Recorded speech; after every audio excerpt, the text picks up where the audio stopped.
আমরা শান্তি খুঁজি কার্ল মার্ক্সের মতাদর্শে, আমরা শান্তি খুঁজি কারোর চেতনার মধ্যে, আমরা শান্তি খুঁজি কারোর স্বামীর আদর্শে, আমরা শান্তি খুঁজি কারোর পিতার আদর্শে, আমরা শান্তি খুঁজি করে মানুষের তৈরি করা আইনের মধ্যে। কিন্তু হাজারান মজলিসকে সাক্ষী রেখে বলতে চাই, এই পৃথিবীতে অ্যারিস্টটলের মতাদর্শে শান্তি হবে না, লেনিনের আদর্শে শান্তি হবে না, কার্ল মার্ক্সের মতাদর্শে শান্তি হবে না, কারোর স্বামীর আদর্শে শান্তি নাই, কারোর পিতার আদর্শের মধ্যে শান্তি নাই। শান্তি যদি পেতে হয় একমাত্র কোরআন ছাড়া বিকল্প কোনো পথ নাই। আসসালামু আলাইকুম ওয়া রাহমাতুল্লাহি ওয়া বারাকাতুহু। কেমন আছেন আপনারা? সালামের জবাব শুনে মনে হচ্ছে আপনারা খুব কষ্টে আছেন নাকি? বেঁচে আছেন আপনারা? রাসূলের সুন্নাহ হচ্ছে, পৃথিবীতে যদি তোমাদের কারোর সাথে সর্বপ্রথম সাক্ষাৎ হয়, আসসালাম ক্বাবলাল কালাম, আগে তোমরা সালাম বিনিময় করবে, এরপরে কথোপকথন করবে। সালাম দেওয়াটা সুন্নাহ, সালামের জবাব দেওয়া ওয়াজিব। হয়তো আপনারা ভাবতে পারেন হুজুর পোস্টারে ছিল এক বক্তা আর আপনারা দেখে সালাম দেবেন, আমরা জবাব দেব না, এরকম কিছু আছে নাকি আপনাদের? হ্যাঁ, তাকদীরকে মেনে নেবেন, আর তাকদীরুল ইয়ারুদ্দু, ভাগ্যের লিখন না যায় খণ্ড। 7টি বিষয়ের উপর ঈমান আনা আবশ্যক। আমানতু বিল্লাহি ওয়া মালাইকাতিহি ওয়া কুতুবিহি ওয়া রাসূলিহি ওয়াল ইয়াউমিল আখিরি ওয়াল কদরি খায়রিহি ওয়া শাররিহি মিনাল্লাহি তাআলা ওয়াল বা'সি বাদাল মাউত। তার মধ্যে একটা তাকদীর হয়তো বা রিজিকে ছিল আমার এখানে সাইদ কামুস্তাফা আনসারীর পরে কিছু কথা বলতে হবে, এটা হয়তোবা আল্লাহ হয়তোবা দেখে রেখেছিল, এই জন্য হয়তোবা আসতে পেরেছি। এই জন্য মন খারাপ আপনাদের? হ্যাঁ, মন খারাপ নাই তো?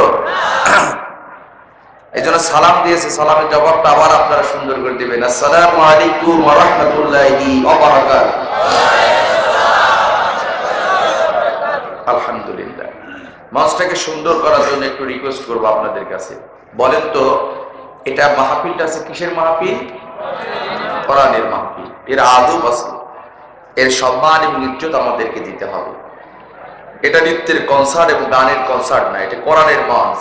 এর সম্মান এবং ইজ্জত দেওয়ার জন্য বিয়াদবি যদি না মনে করেন, আমি একটা কথা বলবো, আপনারা রাখবেন। আপনারা তো অনেকক্ষণ ধরে বসে আছেন, একটু তাকবীর দিয়ে একটু উঠে দাঁড়ান তো, আল্লাহু আকবার বলে দাঁড়ান তো, দেখি দাঁড়ান, সবাই দাঁড়াই যান, দাঁড়ান। এবার সামনে একটু আগায় আসেন, ওই যারা দাঁড়িয়ে আছে ওদের জায়গাও হয়ে যাবে, দাঁড়ান, তাকবীর দেন, বসা যাবে না, তাকবীর দেখি আর কোনটা দাঁড়াই যাবে। ভালো লাগলে বসবেন, না লাগলে চলে যাবেন। বসেন বসেন বসেন, নিয়ত যখন করেছেন আসবেন, আমাকে দেখার দরকার নেই। কোরআনের আলোচনা কণ্ঠ থাক আর না থাক, বসেন। 1 ঘন্টা আপনাদেরকে চেয়ে দিলাম। আলহামদুলিল্লাহ, আলহামদুলিল্লাহ। যারা দাঁড়িয়ে আছে ওই যে কোনায়, আপনাদের কি সমস্যা? হ্যাঁ, তাই না? কিছু নাই, তাই না? আলহামদুলিল্লাহ। আর কিছু বলবো না, কাউকে বসতেও বলবো না, আমার ভাইরা আমার, আর কথা নাই। আসসালামু আলাইকুম ওয়া রাহমাতুল্লাহি ওয়া বারাকাতুহু। আলহামদুলিল্লাহ ওয়া নাস্তাগফিরু ওয়া নাউযু বিল্লাহি মিন শুরুরি আনফুসিনা। من يهد الله فلا مضل له ومن يضلله فلا هادي له ونشهد أن لا إله إلا الله وحده لا شريك له ونشهد أن سيدنا وسندنا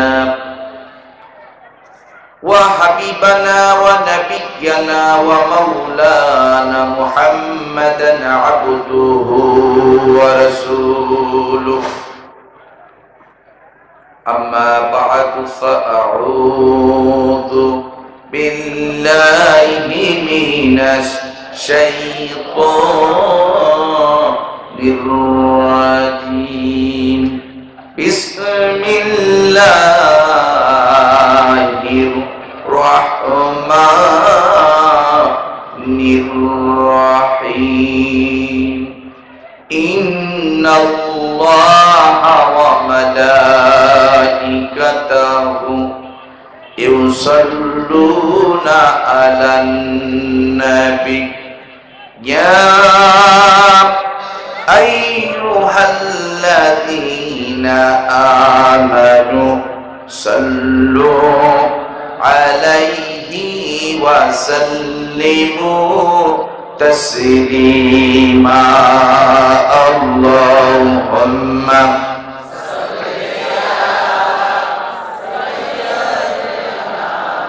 مولانا محمد وعلى آله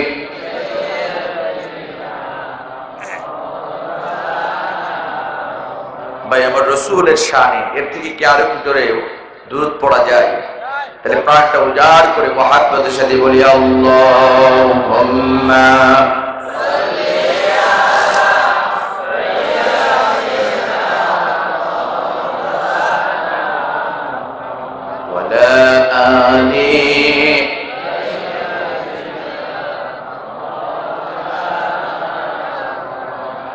জোরে জোরে পড়ো দরুদ ও মুসলমান ভাই বসিয়া তোমাদের দরুদ শুনছেন নবীজি রওজা পাকে শুইয়া আল্লাহুম্মা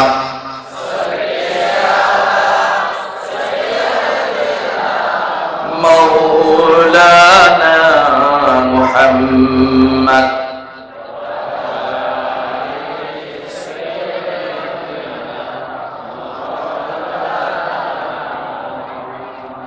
एक हाथ में कुरान हो और एक हाथ में तलवार हो एक हाथ में कुरान हो और एक हाथ में तलवार हो क़ुव्वते बाजू हक़ात क़ुव्वते ईमान हो बलगल उला बिकमालिही कशाफत दुजा हसनत जमीउ खिसालिही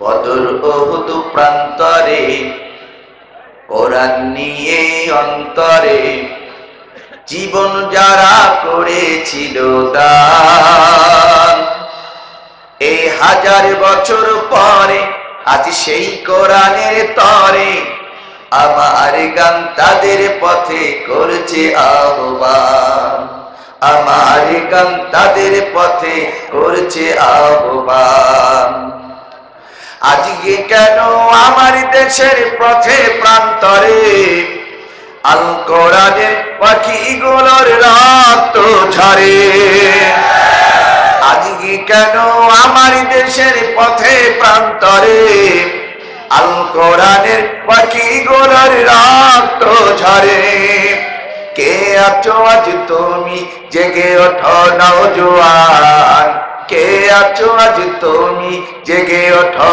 নওজোয়ান আল কোরআনের জন্য তোমার কাঁদে নাকি প্রাণ বদর উহুদ প্রান্তরে কোরআন নিয়ে অন্তরে জীবন যারা করেছিল দান এই হাজার বছর পরে আজ সেই কোরআনের তরে আমার গান তাদের পথে করছে আহ্বান। আলহামদুলিল্লাহ, বাংলাদেশের একটি ঐতিহ্যবাহী জেলা কক্সবাজার পর্যটন এলাকা।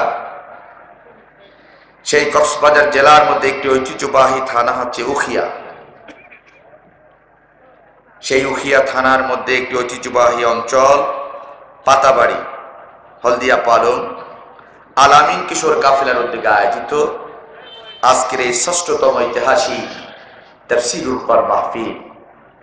বাচ্চু ভূমিষ্ঠ আছেন আজকের মাহফিলের সম্মানিত সুযোগ্য সভাপতি, বিশিষ্ট আলিম দ্বীন, হাজার হাজার ছাত্রের উস্তাদ হযরতুল আল্লাহ হযরত মাওলানা সুলতান আহমেদ সাহেব।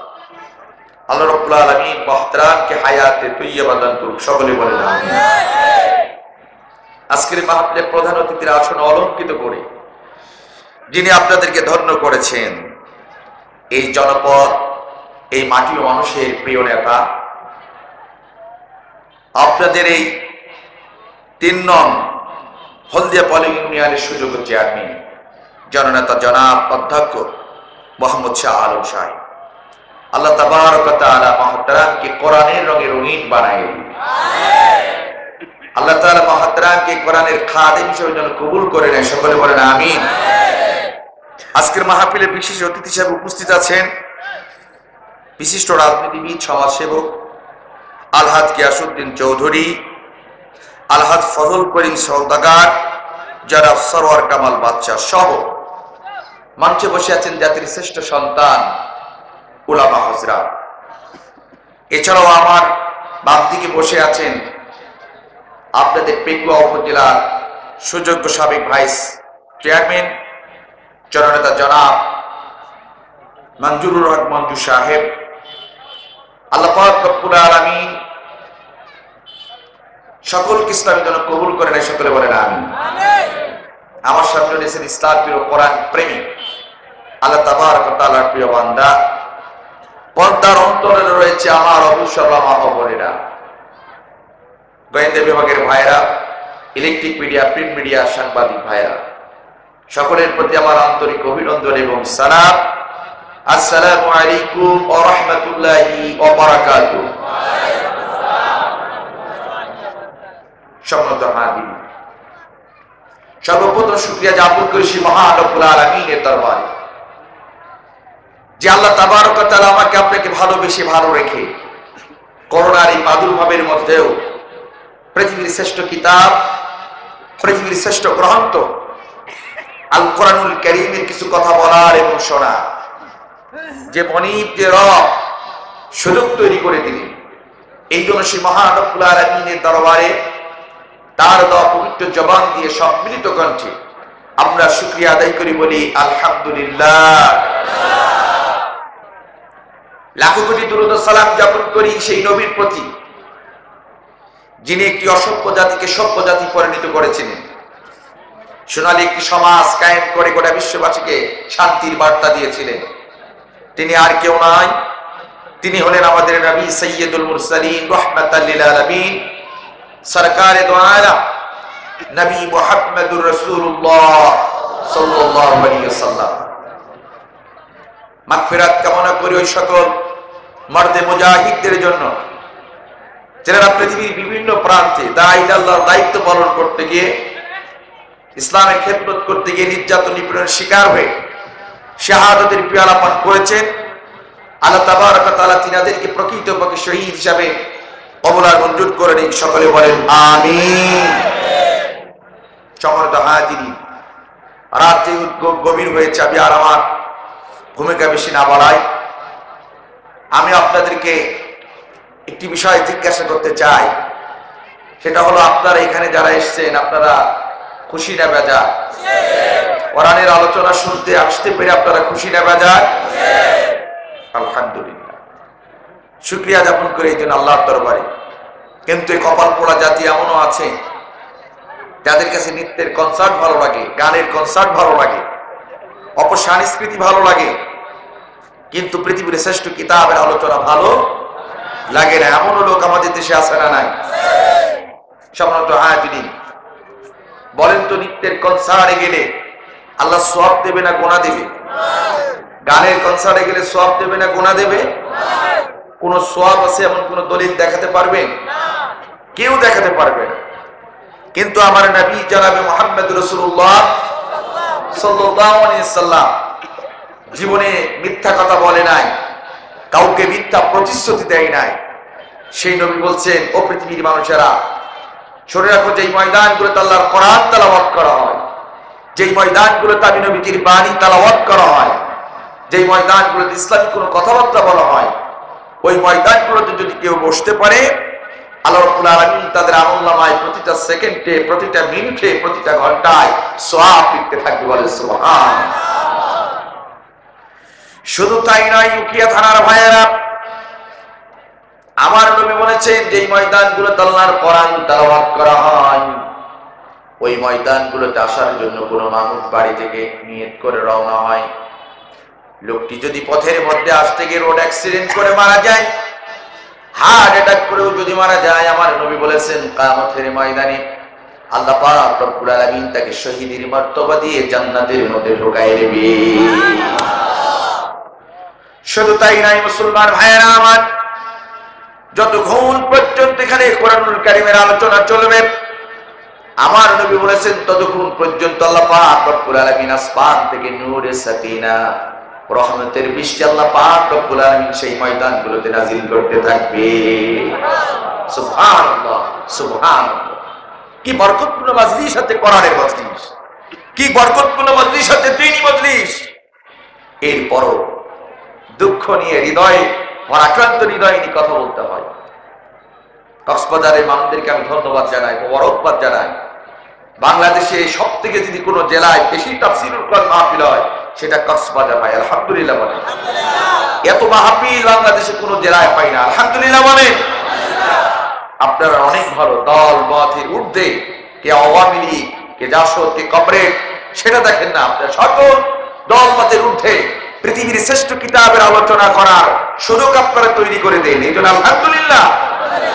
কিন্তু আজ এমন কিছু লোক বাবু জেলের আবির্ভাব করেছে অনেক জনপদে, যারা পৃথিবীর শ্রেষ্ঠ কিতাবের আলোচনাগুলো শুনতে দেয় না, 144 আইন জারি করে বন্ধ করার ষড়যন্ত্র করে। এটা অত্যন্ত দুঃখের হৃদয় বিদারক। আমি আপনাদেরকে এতটুকু জানাতে চাই, যেহেতু সোশ্যাল মিডিয়ায় হয়তো বা কালকে চলে যাবে, আপনাদেরকে হাজেরান এই কক্সবাজার জেলা রোকিয়াবাসীদেরকে সাক্ষী রেখে বলতে চাই, আমরা বাস করি সেই রাষ্ট্রে যে দেশ 90% মুসলমানের দেশ, যে দেশে মসজিদে মুয়াজ্জিন আযানি ধামরির মধ্য দিয়ে জাতির সকালে ঘুম ভাঙে, যে দেশে মসজিদে মুয়াজ্জিন আযানি ধামরির মধ্য দিয়ে এ জাতি সারা নামাজ পড়ে রাতের বেলায় ঘুমাতে যায়, যে দেশের চরণ ভূমিতে শিয়াতে শাহজালাল, যে দেশের চরণ ভূমিতে শিয়াতে খানজাহান, যে দেশের চরণ ভূমিতে শিয়াতে হাজী শরীয়তুল্লাহ, যে দেশে 4.5 লক্ষ মসজিদ রয়েছে, হাজার হাজার মাদ্রাসা রয়েছে, যে দেশের প্রাইম মিনিস্টার একজন মুসলমান, যে দেশের বিরোধী দলের নেতা মুসলমান, যে দেশের স্পিকার মুসলমান, এই 90% মুসলমানের দেশে এক শ্রেণীর বাবু জেলে আবির্ভাব করেছে। তারা ক্ষমতার অপব্যবহার করে আল্লাহর কোরআনের মাহফিলগুলোকে বন্ধ করার ষড়যন্ত্র করে। এটা বাংলার জনগণ মেনে নিতে পারে না।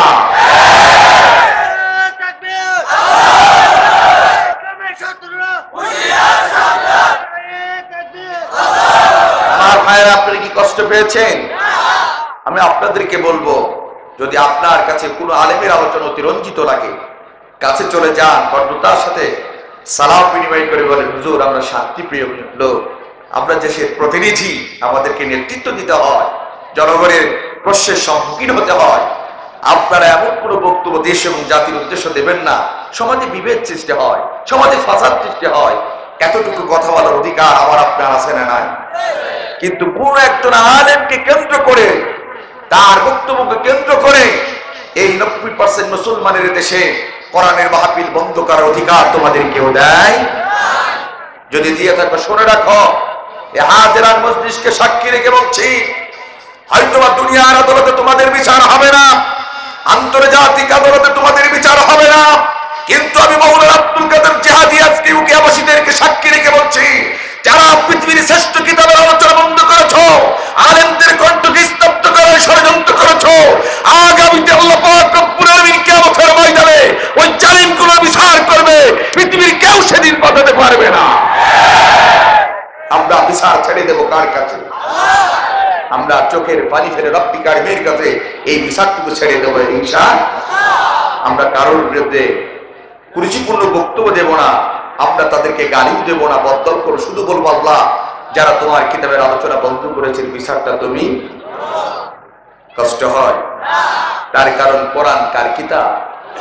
এই কোরআনুল কারীম কোনো দলের দলীয় গ্রন্থ নয়। আমি একটা ইউনিভার্সিটির স্টুডেন্ট ছিলাম, জাস্ট আপনাদেরকে একটু ধারণা দিতে চাই। কোরআনুল কারীম এদেশের কোনো দলের কিতাব নয়। কিংবা বাংলাদেশ আওয়ামী লীগ বলেন, বিএনপি বলেন, তবলিগ জামাত বলেন, চরমোনা বলেন, আটরশি বলেন, দাওয়ানবাগী, জাসদ, বাসদ, কমিউনিস্ট, বাংলাদেশ জামাত ইসলামী, কোনো দল বলতে পারবে না কোরআন তাদের কিতাব। ঠিক না বেঠিক? কোরআনটা কার? তানজিলুম মির রাব্বিল আলামিন এই কোরআন নাজিল করেছে আল্লাহ, এবং আল্লাহর পক্ষ থেকে এটা নাজিলকৃত কিতাব, এবং এমন একটি কিতাব, এমন একটি দায়িত্ব, এমন একটি গ্রন্থ যার মধ্যে এক কিঞ্চিত পরিমাণ কোনো ভুল আছে? এই কক্সবাজার জেলার ভাইয়েরা, এই কোরআনুল কারীমের আলোচনা করার আগে একটু কোরআন সম্পর্কে আপনাদেরকে ধারণা দিয়ে মূল আলোচনার দিকে যেতে চাই। এই কোরআনুল কারীম কেমন কিতাব একটু ধারণা আমি আপনাদেরকে দিতে চাই। যারা স্কুল কলেজ ইউনিভার্সিটিতে পড়েছেন লক্ষ্য করে দেখবেন প্রতিটা শিক্ষাঙ্গনে একটা করে লাইব্রেরি থাকে, যেই লাইব্রেরি থেকে অসংখ্য ছাত্র ভাইয়েরা বইগুলো নিয়ে গবেষণা করে, স্টাডি করে, করে কি করে না? আমিও যখন ইউনিভার্সিটিতে পড়তাম, ওই ইউনিভার্সিটির কেন্দ্র লাইব্রেরি থেকে আল্লাহ পাক রব্বুল আলামিন এই দুনিয়ার অসংখ্য রাইটারদের বই পড়ার সুযোগ আমাকে দিয়েছে। আমি অসংখ্য কবিদের কবিতা পড়েছি, সাহিত্যিকদের সাহিত্য পড়েছি, প্রবন্ধ রচনাকারীদের প্রবন্ধ পড়েছি, রাজনীতিবিদদের বই পড়ার সুযোগ আল্লাহ আমাকে দিয়েছে। কিন্তু উখিয়া থানার ভাইয়েরা, এই পৃথিবীর যত রাইটার, যত কবি, যত সাহিত্যিকদের বই পড়লাম, আজ পর্যন্ত তাদের বইগুলো 100% সত্য, নির্ভেজাল, ত্রুটিমুক্ত, এমন গ্যারান্টি কিন্তু আজও দুনিয়ার মধ্যে কেউ দিতে পারে না। বরঞ্চ দুনিয়ার যত রাইটারদের বই পড়বেন লক্ষ্য করে দেখবেন অধিকাংশ রাইটারগুলো তাদের বইগুলো শেষের দিকে সুন্দর করে লিখে দেয়, ও পৃথিবীর মানুষেরা, আমাদের বইগুলো পড়তে যদি তোমরা কোনো একটি জায়গায় ভুল দেখতে পাও, পৃথিবীর কেউ যদি তোমরা ধরাই দিতে পারো, তাহলে আমাদের বইগুলো আমরা সংশোধন করে নেব, সংস্কার করে নেব, শুধরে নেব। এমন কথা দুনিয়ার রাইটারদের শেষে লেখা থাকে কি থাকে না? কিন্তু মুসলমান ভাইয়েরা আমার, ওই ইউনিভার্সিটির কেন্দ্র লাইব্রেরিতে একটি কিতাব ছিল যার নাম হলো কোরআন। আল্লাহ তাবারক ওয়া তাআলা তার কোরআনকে, সেই কোরআন কারীমটা পড়ার সৌভাগ্য দান করেছেন। আমি ওই কোরআনুল কারীমে এক নয় দুই নয়, শুরু থেকে শেষ পর্যন্ত আয়াতে কারিমা তেলাওয়াত করেছি, অর্থগুলো অনুধাবন করার চেষ্টা করেছি। কিন্তু আমার আল্লাহ পাক রব্বুল আলামিন দুনিয়ার রাইটার, কবি, সাহিত্যিক, বিজ্ঞানীদের মতন তার এই কোরআনুল কারীমের কোনো একটি জায়গায় বলে নাই, বান্দা আমার এই কোরআন তেলাওয়াত করতে গিয়ে যদি তোমরা কোনো একটি জায়গায় ভুল দেখতে পাও, পৃথিবীর কেউ যদি তোমরা ধরাই দিতে পারো, তাহলে আমি আল্লাহ আমার কোরআনটাকে আমি সংশোধন করে নেব, সংস্কার করে নেব, শুধরে নেব। এমন কথা কিন্তু আজও পর্যন্ত আল্লাহ কোরআনুল কারীমের কোনো জায়গায় বলে না। বলেছে? বরঞ্চ আমার আল্লাহ জানে মানুষ বড় চালাক, যার কারণে এই কোরআনুল কারীম নাযিল করার শুরু লাগবে আজ থেকে 1450 বছর আগে গোটা পৃথিবীর বিজ্ঞানী, কবি, সাহিত্যিক, রাজনীতিবিদদের জন্য ওপেন চ্যালেঞ্জ শুনে এই কোরআনুল কারীমের শুরু লাগবে গোটা বিশ্বের মানুষদেরকে জানিয়ে দিলেন, যালিকাল কিতাব লা রাইবা ফি, এই কোরআন হচ্ছে সেই কিতাব, এই কোরআন হচ্ছে সেই গ্রন্থ যার শুরু থেকে শেষ পর্যন্ত এক কিঞ্চিত পরিমাণ ভুল কিয়ামত পর্যন্ত কোনো মানুষ চেষ্টা করে দেখাতে পারবে না। সুবহানাল্লাহ বলে। সেই কিতাবের নাম কি? আল কোরআন, যেটা একটি নির্ভেজাল কিতাব, ত্রুটিমুক্ত কিতাব, বিশুদ্ধ কিতাব। সেই কিতাবের আলোচনা শুনতে হবে, শোনার পরিবেশ তৈরি করে দিতে হবে। আপনাদের মন খারাপ? আজকে আপনাদের আল্লামা কামরুল ইসলাম সাইদ আনসারী সাহেব অসুস্থ, উনি স্বল্প আলোচনা করে বিদায় নিয়েছে। যদি আপনাদের মন খারাপ থাকতে পারে ইনশাআল্লাহ, ইনশাআল্লাহ। তাহলে কোরআন একটি নির্ভেজাল কিতাব, এটা শুনতে হবে, শোনার পরিবেশ তৈরি করে দিতে হবে, কখনো বাধা দেওয়া যাবে না। এবার আসুন নাম্বার 2, এই কোরআনুল কারীমের বিধান, এই কোরআনুল কারীম কেন আল্লাহ তাআলা দুনিয়াতে নাজিল করেছে। আজকে প্রতিটা তাফসীর মাহফিলে আপনারা যান, অসংখ্য তাফসীর মাহফিলে জানতে হবে এই কোরআনুল কারীম আল্লাহ তাআলা কেন দুনিয়াতে নাজিল করেছে। আলোচনা শোনার আগে নাম্বার 1, কোরআনুল কারীম একটি নির্ভেজাল কিতাব জানতে পারলাম। নাম্বার 2, কোরআনুল কারীম আল্লাহ পাক রব্বুল আলামিন পৃথিবীতে কেন নাজিল করেছে। আজ গোটা বিশ্বের মুসলমান সেই ইতিহাস ভুলে গেছে। কোরআনুল কারীম আজকে আমরা মনে করি, অনেকেই মনে করি কোরআন নাজিল হয়েছে দুনিয়ার মধ্যে শুধু চুমা খাওয়ার জন্য, মানুষ মরে যাবে শুধু ঝাড়ফুঁকের জন্য, মানুষ মরে যাবে শুধু খতম পড়ার জন্য, তাবিজ কবজের জন্য। অনেকে আমরা মনে করি কোরআন বুঝিয়ার জন্য নাজিল হয়েছে, আসলে না। আল্লাহ কি বলছেন দেখেন, সূরাতুল ইব্রাহিমের 1 নম্বর আয়াত তার দলিল। এই পৃথিবীতে কোরআনুল কারীমকে আল্লাহ তাআলা চুমা খাওয়ার জন্য পাঠাই নাই, ঝাড়ফুঁকের জন্য পাঠাই নাই, খতম পড়ার জন্য পাঠাই নাই। আল্লাহ রাব্বুল আলামিন আজ থেকে 1450 বছর আগে এই মহাগ্রন্থ কোরআনুল কারীম পৃথিবীর মধ্যে কেন নাযিল করেছেন। সূরাতুল বাকারা 30 নম্বর সূরাতুল ইব্রাহিমের 1 নম্বর আয়াতের মধ্যে আল্লাহ তাআলা জানিয়ে দিলেন, যুলুমাতি ইলান নূর। আমি আল্লাহ পাক রব্বুল আলামিন কোরআনকে দুনিয়ার মধ্যে প্রেরণ করেছি অন্ধকার থেকে মানুষগুলোকে আলোর পথ দেখানোর জন্য। সুবহানাল্লাহ, সুবহানাল্লাহ। কার কথা? মিনাজ যুলুমাতি ইলান নূর। আমি অন্ধকার থেকে মানুষগুলোকে আলোর পথ দেখানোর জন্য নাযিল করেছি কোরআন। এখন প্রশ্ন আসতে পারে, সেই অন্ধকারের পথগুলো কি? এখন জানা দরকার। অন্ধকারের পথ হচ্ছে শিরকিয়াতের পথ, অন্ধকারের পথ হচ্ছে কুফরিয়াতের পথ, অন্ধকারের পথ হচ্ছে পিয়ের পথ, অন্ধকারের পথ হচ্ছে নির্বিচারে ভালো মানুষগুলোকে বন্দুক যুদ্ধের নাটক সেজে রাস্তার মাঝে ফেলে রাখার পথ, অন্ধকারের পথ হচ্ছে জনগণের সম্পদ লুণ্ঠন করে আকাশ চুপি বাড়ি আর গাড়ি বানানোর পথ, অন্ধকারের পথ হচ্ছে সুদের পথ, অন্ধকারের পথ হচ্ছে জনগণের মেন্টেল হারণ করে এই পৃথিবীতে কোন একটা চেয়ারকে জোর করে দখল করে নেওয়ার পথ। এগুলো সব হচ্ছে অন্ধকারের পথ। এই পথগুলো থেকে জাতিকে মুক্তি দেওয়ার জন্য আজ থেকে 1450 বছর আগে আমার আল্লাহ পাক রব্বুল আলামিন এই কোরআন নামক কিতাব দুনিয়াতে নাযিল করেছে। বলেন সুবহানাল্লাহ। কার কথা? রাগ করলে আল্লাহর উপর করবেন, আমাদের কথা নাই। কার কথা? দলিল সূরাতুল ইব্রাহিমের 1 নম্বর আয়াত, মিনাজ যুলুমাতি ইলান নূর। আমি কোরআনকে পৃথিবীতে নাযিল করেছি অন্ধকার থেকে মানুষগুলোকে আলোর পথ দেখানোর জন্য। সুবহানাল্লাহ বলেন। যেহেতু আমরা তার গোলাম, এই পৃথিবীতে আর নবী আসবে না।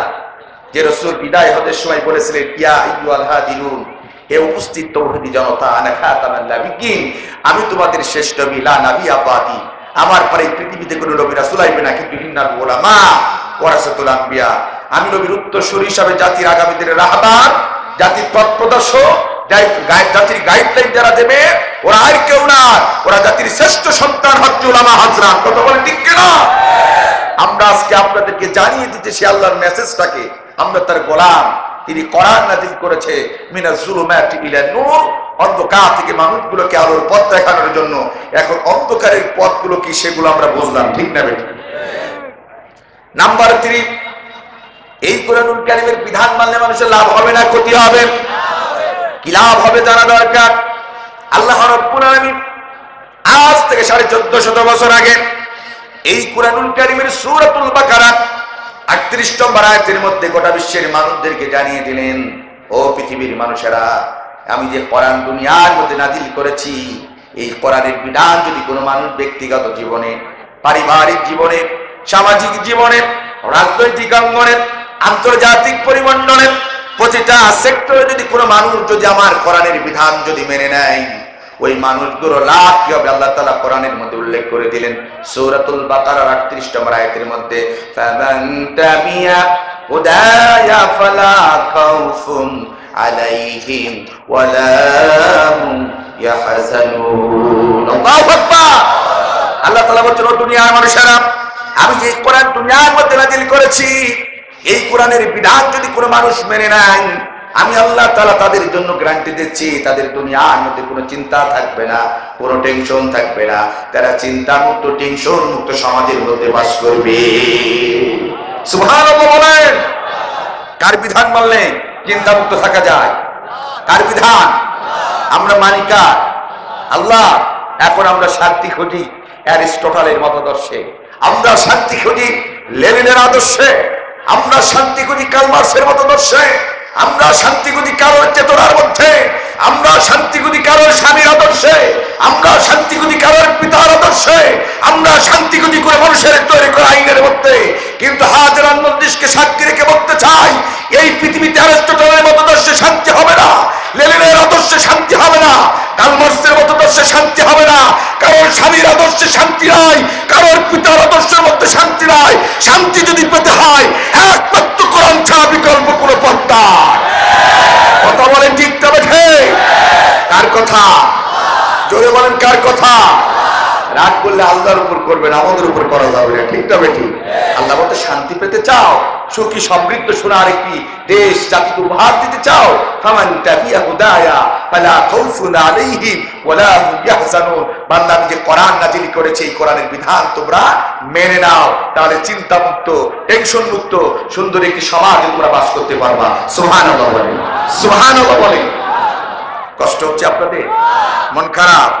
তাহলে কোরআনের বিধানতে শান্তি দিতে পারে তার ছোট্ট একটু উদাহরণ আপনাদেরকে দিতে চাই। তাই না মা? আপনাদের গ্রামে যদি কারো বাড়িতে আগুন লেগে যায় আপনারা কি করবেন বলেন তো দেখি? পানি ঢেলবেন, ঠিক কিনা? কষ্ট হচ্ছে? আমার ভাষা কি ক্লিয়ার বোঝা যায় তো? এক বাড়িতে লেগেছে আগুন, বাড়িওয়ালা চিৎকার করে বলছে, গ্রামবাসী বাঁচাও বাঁচাও বাঁচাও, আমার সবকিছু পুড়ে শেষ হয়ে গেল। ও গ্রামবাসী, তোমাদের কাছে যা আছে তাই আমার বাড়ির আগুনটা একটু নিভাইয়ে দাও। তার পাশে ছিল একজন ডিজেলের দোকানদার। ডিজেল চেনেন আপনারা? হ্যাঁ, চিন্তা করলে হারে এ তো আমারই প্রতিবেশী ভাই, আমার দোকানে ডিজেল দিয়েই তো মাঝে মাঝে জমিনে সেচ দেয় মেশিন দিয়ে, আমার প্রতিবেশী ভাইয়ের ঘর পুড়ে যাবে, আমার দোকানে 5 ড্রাম ডিজেল থাকতে এটা হতে পারে? অন্তত পক্ষে 2 ড্রাম দিয়ে হলো আমার প্রতিবেশীর ঘরের আগুনটা আমি একটু নিভাইয়ে দেবো। আগুন জ্বলছে, ঢেলে দিলেন 2 ড্রাম ডিজেল। বলেন তো ভাইয়ের আগুন নিভবে না বাড়বে? জোরে বলেন। বাড়িওয়ালার মাথায় হাত, সর্বনাশ, যা ছিল তো সব শেষ হয়ে গেল। ও গ্রামবাসী বাঁচাও বাঁচাও বাঁচাও, আমার সবকিছু পুরো শেষ হয়ে গেল, তোমাদের কাছে যা আছে তাই জলদি করে আমার বাড়ির আগুনটা একটু নিভাইয়ে দাও। পাশে ছিল আরেকজন পেট্রোলের দোকানদার। কিসের দোকানদার? পেট্রোলের দোকানদার। চিন্তা করলে হারে এ তো আমারই প্রতিবেশী ভাই, আমার দোকানের পেট্রোল দেই তো মাঝে মাঝে মোটরসাইকেল চালায়, আমার দোকানে 20 ড্রাম পেট্রোল থাকতে আমার প্রতিবেশী ভাইয়ের ঘর পুড়ে যাবে, এটা কখনো হতে পারে? অন্তত পক্ষে 5 ড্রাম দিয়ে হলো আমার ভাইয়ের ঘরের আগুনটা আমি একটু নিভাইয়ে দেবো। আগুন জ্বলছে, ঢেলে দিলেন 5 ড্রাম পেট্রোল। বলেন তো কক্সবাজার জেলার উকিয়া থানার ভাইরা, আগুন নিভবে না বাড়বে? যারা কথা বলছেন আপনাদের আগুন নিভতেও পারে, ঠিক না? বলেন আগুন নিভবে না বাড়বে? বাড়িওয়ালার মাথায় হাত, সর্বনাশ, যা ছিল তার সব কিছু শেষ হয়ে গেল। ও গ্রামবাসী, বলেন তো আগুন নিভানোর জন্য প্রয়োজন ছিল কি? পানি। কক্সবাজার জেলার ভাইয়েরা, এই পৃথিবীতে যেমন কারোর বাড়িতে আগুন যদি ধরে যায়, দুনিয়ার সব ডিজেল দিয়ে যদি সে আগুন নিভাতে চাই, আগুন নিভবে না, বরং আগুনের লেলিহান শিকার দাও দাও করে জ্বালিয়ে পড়ে সব ছাই করে দেবে। কারোর বাড়িতে যদি আগুন ধরে যায়, ওই আগুন যদি গোটা বিশ্বের সব পেট্রোল দিয়ে নিভাতে চাই, আগুন নিভবে না, বরং আগুনের লেলিহান শিকার দাও দাও করে জ্বালিয়ে পড়ে সব কিছু সব পুড়ে ছারখার করে দেবে। তেমনিকে অশান্ত পৃথিবী থেকে যদি ধর্ষণ বন্ধ দেখতে চান, ইফপিজিং বন্ধ দেখতে চান, মাদক বন্ধ দেখতে চান, মানুষত্ব বন্ধ দেখতে চান, গুম বন্ধ দেখতে চান, খুন পত্র লিখতেন, ও অর্থমন্ত্রী ভাই আবু বাইদা, আমি অর্থমন্ত্রী, আমি অর্থজাহানের প্রেসিডেন্ট আমিরুল মুমিনিন, তোমাকে বলছি আমার বাচ্চাগুলো সেরা কাপড়ের দিন কাটায়, সামনে ঈদ আসছে, তাই আমার বাচ্চাদেরকে একটু মুখে হাসি ফোটাতে চাই। যদি 1 মাসের অগ্রিম বেতন স্যালারি যদি আমাকে দিতে, আমার বাচ্চাদেরকে নতুন কাপড় কিনে ঈদগার ময়দানে নিয়ে যেতাম। ইতি অর্থমন্ত্রীর কাছে লিখি, আমি আমিরুল মুমিনিন হযরতে ওমর। পত্রবাহকের কাছে চিঠিটা লিখে পাঠিয়ে দিলেন। পত্রবাহক সিরাত চলে গেলেন অর্থমন্ত্রী হযরত আবু বাইদার কাছে, সালাম দিলেন, ডাক দিয়ে বললেন, হে অর্থমন্ত্রী হযরত আবু বাইদা, এদেশের রাষ্ট্রপ্রধান ওমর ফারুক রাদিয়াল্লাহু তাআলা তোমাকে একটা পত্র দিয়েছেন, এই নাও। পত্রটা দিলেন। আমিরুল মুমিনিনের পত্র পেয়ে অর্থমন্ত্রীর পত্রটা করলেন। পত্রের ভাষাগুলো পড়ে চোখ বয়ে বয়ে বৃষ্টির মতন তার চোখ দিয়ে পানিগুলো পড়তেছে। আর ডাকতে বলে, আরে যে দেশের একটা রাষ্ট্রের অর্থজাহানের প্রেসিডেন্ট, তার বাচ্চাদেরকে নতুন কাপড় কিনে দেবে আমার সামর্থ্য নাই, আমার কাছে 1 মাসের অগ্রিম বেতন চাই। হযরত আবু বাইদা চিন্তা করলেন, এই টাকা যদি এখন দিই, এটা তো জনগণের সম্পদ, জনগণের সাথে প্রহস্ত করে তো আমি দিতে পারি না। আল্লাহু আকবার বলেন। আমিরুল মুমিনিনের পত্র পেয়ে আনন্দে চিত্তে 1 বছর অগ্রিম বেতন দিলেন না, বরঞ্চ উল্টা পিঠে 2টা শর্ত দিয়ে দিলেন।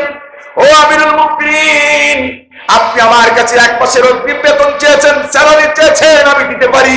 শর্ত হলো 2টা। 1 নম্বর শর্ত হচ্ছে, আগামী 1 মাস আপনি পৃথিবীর মধ্যে বেঁচে থাকবেন, যেহেতু এটা জনগণের সম্পদ, 1 মাস আমাকে আমি দেব। আপনি যে আগামী 1 মাস পৃথিবীর মধ্যে বেঁচে থাকবেন, এর গ্যারান্টি আপনাকে আমাকে দিতে হবে। নাম্বার 2, আপনাকে আমি 1 মাসের অগ্রিম স্যালারি এবং অর্থ দিতে পারি। 2 নম্বর শর্ত হচ্ছে, ও আমিরুল মুমিনিন, এই রাষ্ট্রের নাগরিক আমাকে আগামী দিনে আপনাকে 1 মাস ক্ষমতার মস্তদে রাখবে কিনা, 1 মাস পরে এর গ্যারান্টি সিকিউরিটি যদি আপনি দিতে পারেন, আমি অর্থমন্ত্রী আবু ওবায়দা রাষ্ট্রীয় কোষাগার থেকে 1 মাসের বেতন দেব, তার আগে দিতে পারবো না। আল্লাহু আকবার।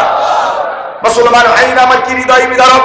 আর আমরা হলে কি করতাম? প্রাইম মিনিস্টার চেয়েছে যেই চাকটা কেন, রাষ্ট্র যদি বিক্রি করে অন্য রাষ্ট্রের হাতে তুলে দিতে হয়, এরপরও আমরা বিভিন্ন রাষ্ট্রপতিদেরকে, বিভিন্ন প্রাইম মিনিস্টারদেরকে খুশি করার জন্য চেষ্টা করি। আছে না? না আছে না? হযরত ওমর ফারুক রাদিয়াল্লাহু তাআলা জামানায় এই ওমর ফারুক নামাজ পড়তে, নামাজ কায়েম করার আন্দোলন করেছে, নামাজ প্রতিষ্ঠা করেছেন কোরআন সুন্নাহর আলোকে। রাষ্ট্র পরিচালনা করার কারণে তার অর্থমন্ত্রী সে জনগণের সম্পদ রাষ্ট্রের প্রধান চাওয়ার পরেও তিনি দেয়। ওমর ফারুক রাদিয়াল্লাহু তাআলা উল্টা পিঠে পত্রে লিখে পত্রবাহককে বলেন, এটা নিয়ে যান, আমিরুল মুমিনিন ওমরকে দেবে। চলে গেলেন পত্রবাহক, সালাম দিলেন আমিরুল মুমিনিনকে, রাখতে বলেন, আমিরুল মুমিনিন এই নেন আপনি যেটা দিয়েছিলেন তার উল্টা পিঠে কি জানো একটা লিখে আপনাকে ফেরত দিয়েছে। ওদিকে বুক ভরা স্বপ্ন নিয়ে হযরত ওমর ফারুক চেয়েছিলেন 1 মাসের অগ্রিম স্যালারি দেবে, আমার বাচ্চাদেরকে নতুন কাপড় কিনে ঈদগাহ ময়দান নিয়ে যাব। মুসলমান ভাইরা আমার, হৃদয়ের রক্তের খরচতা বয়ে যায়। সাহাবীদের জীবনী পড়লে, তাদের শাসন পড়লে, তাদের রাজ্য পরিচালনার এই দৃশ্য দেখলে চোখে পানি চলে আসে। কথাটা ঠিক কি? মুসলমান ভাইরা আমার, অর্থমন্ত্রীর দেওয়া পত্রটা আমিরুল মুমিনিন পত্রবাহকের হাত থেকে নিলেন। পড়ার পরে 2টা শর্ত দেখে চোখের কোণায় পানি ছলছল করে, আর সেজদায় পড়ে রব্বি কারীমের কাছে সেজদায় পড়ে যে চোখের পানি ফেলে মনিবের দরবারে শুকরিয়া আদায় করে বলে, আলহামদুলিল্লাহ ওগো রব্বুল আলামিন, যেই দেশের রাষ্ট্রপ্রধান কোরআন দিয়ে সমাজ প্রতিষ্ঠা করে, সেই দেশে তুমি আমাকে একটা যোগ্য অর্থমন্ত্রী তুমি আমাকে দিয়ে দিয়েছ। আল্লাহু আকবার, আল্লাহু আকবার, আল্লাহু আকবার। মুসলমান ভাই আমার, আজ নামাজ পড়তে হবে কাকে খুশি করার জন্য? আল্লাহকে যারা খুশি করার জন্য সালাত আদায় করে, স্রষ্টার চাইতের জন্য, ওই মানুষগুলোর কাছে সম্পদ থাকলে কোনোদিন ওই সম্পদের খেয়াল হতে পারে? জোরে বলেন, পারে? পারে না। বলছে হুজুর, এবং যারা নামাজ পড়বে আল্লাহ তাআলা নিজে গ্যারান্টি দিয়েছেন, ইন্নাস সালাতা তানহা আনিল ফাহশাই ওয়াল মুনকার, নিশ্চয় যারা নামাজ পড়বে এদেরকে আল্লাহ তাআলা অশ্লীলতা, বিহায়াপনা, খারাপ কাজ থেকে বিরত রাখবে। বলেন না কেন সুবহানাল্লাহ? এই গ্যারান্টি দিয়েছেন কে? অনেকে বলছে হুজুর নামাজ পড়ার পরে নাকি চুরি করে, ডাকাতি করে, রুস্তামি করে, মালে ভেজাল দেয়, ওজনে কম দেয়। ওরা আপনি বললেন ইন্নাস সালাতা তানহা আনিল ফাহশাই ওয়াল মুনকার, নিশ্চয় যারা নামাজ পড়ে এদেরকে অশ্লীলতা, বিহায়াপনা, খারাপ কাজ থেকে আল্লাহ হেফাজত করবে। তাই এই নামাজিরা আবার কারা? আল্লাহ তাআলা তাদের জন্য কোরআন আয়াত নাযিল করেছেন, ফাওয়াইলুল লিল মুসাল্লিন, যারা এই পৃথিবীতে নামাজ পড়ে আল্লাহকে খুশি করার জন্য না, শুধু নিজেদের আখের গোছানোর জন্য, ফাওয়াইলুল লিল মুসাল্লিন, ওরা নামাজি বটে, বাঁকপদের নামাজ আল্লাহর দরবারে কিয়ামত পর্যন্ত কবুল হবে। এমন মুসল্লি আমাদের দেশে আছে না? না। আমি গেলাম চাঁপাইনবাবগঞ্জ ওয়াজ করতে। কোথায়? চাঁপাইনবাবগঞ্জে একটা মসজিদ আছে, সোনা মসজিদ। কি মসজিদ? এই মসজিদে আসরের আযান হবে, ড্রাইভারকে বলে ব্রেক দাও, এখানে নামাজ পড়ো। মসজিদের সামনে কিছু দোকান আছে। এক চাচা দেখি সুন্দর টুপি মাথায়, আযান হওয়ার সাথে সাথে, নামাজ আযান হচ্ছে সাথে সাথে দোকান বন্ধ করলেন, উযুখানায় চলে গেলেন। আমার কাছে খুব ভালো লাগলো দৃশ্যটা দেখে। উযু করার পরে মসজিদে ঢুকবে, এর সময় দেখি চাচা ওই টুপিটা খুলে পকেটে রাখছে, আর একটা টুপি খুলে মাথায় দিচ্ছে। তা আমার ভিতর কৌতূহল দেখলো, ব্যাপার কি? ওটাও ভালো টুপি, এটাও ভালো টুপি, পরিবর্তন করার কারণ কি? নামাজ শেষ, আস্তে করে পেছন নিলাম, সালাম দিয়ে বললাম, বাবাজি বিয়াদবি মাফ করবেন, একটি প্রশ্ন কথা বলছে। বলো বাবা। বাবাজি আযান হচ্ছিল, দোকানদারি করার সাথে সাথে দেখলাম আপনি উযু করলেন, মসজিদে ঢোকার সাথে সাথে দেখলাম আপনার মাথায় যে সুন্দর টুপি ছিল ওটা খুলে পকেটে রাখলেন, আর একটা টুপি বের করে মাথায় দিলেন, এর কারণ কি? আমাকে বলছে, মাওলানা সাহেব এটা আপনি বুঝবেন না। আমি বললাম, বাবাজি মাদ্রাসায় বললাম, ইউনিভার্সিটিতে পড়লাম, হাজার হাজার মানুষের ভিতরে কথা বলি, সিম্পল বিষয় এটা আমি বুঝবো না। বলছে, বাবু তুমি বুঝবা না। একটা পর্যায়ে যখন আমি নাসর বাদা, তখন বলতে শোনো, তুমি যখন চাইলেই না। বলছে, বাবা ওই যে আযান দিচ্ছিল তখন তো আমি দোকানদারি করছিলাম, যে টুপিটা দেখেছিলে বাবা, ওটা হচ্ছে আমার দোকানদারি করা টুপি, আর এখন যেটা দেখছে এটা হচ্ছে আমার নামাজ পড়া টুপি। তার কারণ বাবাজি, অনেক সময় দোকানদারি করতে গেলে ওজনে কম দিতে হয়, মালে ভেজাল দিতে হয়, তাই বাবু ওই টুপি পরে তো নামাজ হয় না, তাই নামাজের সময় ওইটি করে পকেটে রাখি, আর এইটি দিয়ে নামাজ পড়ি। দোকানদারি করার সময় বলছে এই টুপিটা পরি, ওই টুপিটা পরে, তার কারণে অনেক সময় দোকানদারি করতে গেলে ওজনে কম দিতে হয়, মালে ভেজাল দিতে হয়, কত হেরফের করতে হয়। তো এই টুপি পরে তো নামাজ হয় না, তাই নামাজের সময় ওই টুপির পকেটে রেখে এঁটে দিয়ে নামাজ পড়ি। আসলে টুপি কি এরকম আছে? জোরে বলেন আছে? আজ মানুষ লেবাস বসে অনেকে আছে, অনেকে আমাদের আলেমরাও আছে লেবাস। আজকে আমরা লেবাসে বিশ্বাসী হয়ে গেছি। মুসলমান নামাজ পড়া টুপি আর দোকানদারি করা টুপি নাই, টুপি হবে একটা। কথা বলে ঠিক কিনা? জোরে বলে ঠিক তো বটে। ওই আল্লাহ মনে করে, ওই চাচা মনে করে দোকানদারি করার সময় আল্লাহ দেখে না, শুধু নামাজের সময় দেখে। কথা কর ঠিক তবে ঠিক আছে না নাই? আছে না নাই? এরাই হচ্ছে ফাওয়াইদুল মুসাল্লিন, ওরা মুসল্লি, তারা নামাজ পড়ে, বাক্যের নামাজ আল্লাহ দরবারে কবুল হবে। মুসলমান ভাইরা আমার, আরেক শ্রেণীর মানুষ আছে যারা নামাজ পড়বে, নামাজ পড়ার পরে আল্লাহ পাক রব্বুল আলামিন তাদেরকে জাহান্নামের মধ্যে নিক্ষেপ করবে। কি করবেন? ওরা কারা? আমার দিকে তাকান মুসলমান। আল্লাহর নবী মসজিদে নববীর মধ্যে বসা, হঠাৎ করে একটা ছেলে কাঁদতে কাঁদতে নবীজির দিকে আসছেন। আখিরি জামানার পয়গম্বর, কোন মানুষের চোখের পানি সইতে পারে না। বিশ্ব নবী আখিরি জামানার পয়গম্বর জনাবে মুহাম্মদুর রাসূলুল্লাহ সাল্লাল্লাহু আলাইহি ওয়াসাল্লাম ছেলেটির চোখের পানি দিকে দাঁড়িয়ে গেলেন। সাহাবা আজমাইন পেছন দিক থেকে বললেন, ইয়া রাসূলুল্লাহ, ইয়া হাবিবাল্লাহ, আপনি কার জন্য দাঁড়াচ্ছেন? ওই ছেলেটি কার, আপনি কি চেনেন না? নবীজি কোমল কণ্ঠে ডাকতে বললেন, আমি জানি ও আমার সাহাবীরা, ওটা হচ্ছে আব্দুল্লাহ বিন উবাইয়ের ছেলে আব্দুল্লাহ। আমি নবীজি তাকে ভালোভাবে চিনি। আল্লাহর নবী ডাকতে বললেন, আমার সাথী ভাইয়েরা, আমি রাসূল যদি কোনো ছোটদের সিনিয়র করে সম্মান করি, ভবিষ্যৎ প্রজন্মে এই ছোটটা বড়দের দেখলে সম্মান করবে, সিনিয়র করবে। কথা কন ঠিক কিনা? সাহাবা আজমাইন কোনো কথা বললেন না। আমার দিকে তাকান মুসলমান ভাইরা আমার। একটা পর্যায়ে আল্লাহর নবী আখিরি জামানার পয়গম্বর দুই হাত করে সামনের দিকে বাড়িয়ে দিলেন, ছেলেটিকে বুকের মধ্যে জড়িয়ে ধরলেন। ছেলেটি তখন কাঁদছে। আখিরি জামানার পয়গম্বর পবিত্র দুটি হাত দিয়ে ছেলের চোখের পানি মুছিয়ে দেয়, আর ডাকতে বলে, হে বচ্চ, কেন তুমি চোখের পানি ফেলে কাঁদছো? কেন তুমি চোখের পানি ফেলে কাঁদছো? ছেলেটি কাঁদিয়ার ডাক বলে, ইয়া রাসূলুল্লাহ, ইয়া হাবিবাল্লাহ, গতকাল আমার আব্বা জান ইন্তেকাল করেছে, কিন্তু ওগো নবীজি, আমার আব্বা জান ইন্তেকালের সময় দুইটি ওসিয়ত করে গেছে। আল্লাহর নবী ডাকতে বলে, বলো সেই দুইটি ওসিয়তকে আমি জানতে চাই। ডাকতে বলেন, ইয়া রাসূলুল্লাহ, ইয়া হাবিবাল্লাহ, একটা ওসিয়ত হচ্ছে আপনার গায়ের পোশাকটা দিয়ে যেন আমার আব্বার কাপড়ের কাপড় বানানো হয়। দুই নম্বর ওসিয়ত হচ্ছে, ওগো নবীজি, আপনার ইমামতি দিয়ে যেন আমার আব্বার জানাজার নামাজ পড়ানো হয়। আল্লাহর নবী ছেলেটির কথা শুনে এক সেকেন্ড দেরি করলেন না, তার থেকে পোশাকটা খুলে দেওয়ার জন্য প্রস্তুতি নিচ্ছে। পাশেই বসা ছিল জাহানের প্রেসিডেন্ট আমিরুল মুমিনিন খলিফাতুল মুসলিমিন হযরত ওমর ফারুক রাদিয়াল্লাহু তাআলা। বিশ্ব নবীর গায়ের পোশাকটা খুলে দেখে ডান হাতটা সামনে বাড়িয়ে দিলেন। আল্লাহর নবীর পোশাকটাকে শক্ত করে টেনে ধরলেন, আর ডাকতে বললেন, ইয়া রাসূলুল্লাহ, ইয়া হাবিবাল্লাহ, কাকে আপনার গায়ের পোশাক খুলে দিচ্ছেন? এই সন্তানটি কার, আপনি চেনেন না? নবীজি আবার বলেন কবুল কণ্ঠে, ওমর, আমি জানি ওটা আর কেউ নাই, ওটা আব্দুল্লাহ বিন উবাইয়ের পুত্র আব্দুল্লাহ। আমি নবীজি ভালোভাবেই জানি। ওমর, এতগুলো সাহাবী কেউ বাধা দেয় না, তুমি কেন বাধা দাও? ওমর, তুমি কি জানো না, এই আব্দুল্লাহ বিন উবাইকে আমি একদিন মসজিদে নববীর মধ্যে প্রশ্ন করেছিলাম, ওগো আব্দুল্লাহ বিন উবাই, তুমি আমার ডানেও নাই বামেও নাই, আমার পিছনে পিছনে কেন নামাজ পড়ো? ওমর আব্দুল্লাহ বিন উবাই মসজিদে নববীর মধ্যে চোখের পানি ছেড়ে দেখে দেখে আমাকে বলেছিল, ইয়া রাসূলুল্লাহ, ইয়া হাবিবাল্লাহ, আপনি আমাকে মাহরুম করবেন না। আমি আপনার পবিত্র জবান থেকে শুনেছি, কোন মানুষ যদি কোন জান্নাতি মানুষের পেছনে সালাত আদায় করে, আল্লাহ পাক রব্বুল আলামিন তার সমস্ত সগীরা গুনাহগুলো মাফ করে দেয়। সুবহানাল্লাহ।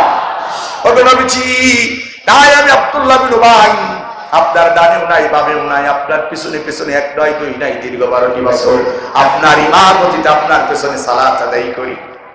ওগো ওমর, যেই ব্যক্তি আমার পেছনে দীর্ঘ 12টি সালাত আদায় করলো, তাই তুমি আজকে বাধা দিও না, আমার গায়ের পোশাকটা চার সন্তানকে খুলে দিতে দাও।